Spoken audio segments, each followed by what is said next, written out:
הרגשנו שפשוט מה שהעם שלנו הכי זקוק לו והכי נכון לדור הזה, זה בית.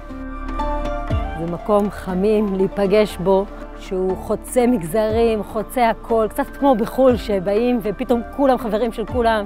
אז גם בתוך הארץ, למה שלא יהיה מקום כזה שכל אחד לא משנה מי ומה יכול להיפגש. אז זה מה שאנחנו עושים כמה פעמים בשבוע בסלון ביתנו. מדברים, לומדים על סוגיות שפוגשות אותנו בחיים. שמתמודדים איתם ביום-יום, זה יכול להיות איך לצמוח, איך להיות אנשים יותר טובים. בשנים האחרונות שעברנו, קורונה והמאבק על הרפורמה המשפטית והמלחמה, אני חושב שזה צועק, שפשוט העם שלנו רוצה להיות ביחד, לרפות את השברים.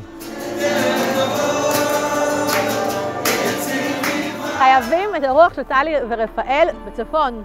במיוחד עכשיו, כשרוחות המלחמה כביכול שכחו, צריך את הדבר הזה שמחבר בין מי שאנחנו לנשמה היהודית. מצאתי אצלהם בית, מקום לפורקן רגשי, נפשי, פסיכולוגי, של להכיר חברים, להתחבר לפנימיות. ומה שמיוחד אצל טלי ורפאל שהכל בעדינות ובצניעות, בענווה, ברוח נעימה, פתוח לכולם. זה מקום עם אוויר, זה מקום עם נשמה, זה מקום שיש פה תמיד רוח. יש הרבה געגוע באוויר.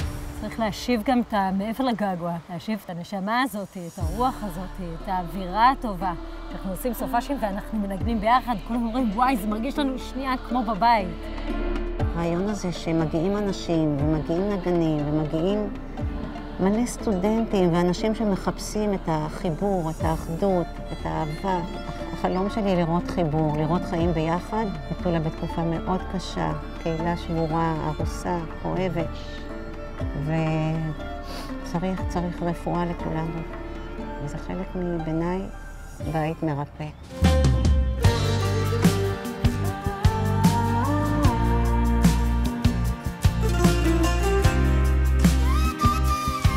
אני קוראת לכל מי שרואה את הסרטון הזה לתרום ולתמוך לעשייה המבורכת שלהם. היא מאוד משמעותית לאזור. מעבר לשיקום ושיפוץ, חייבים גם להמשיך ולבנות את הפנימיות שלנו כעם, את היחד שלנו.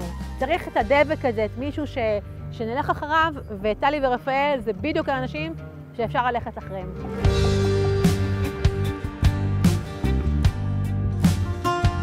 כאן אנחנו צריכים אתכם.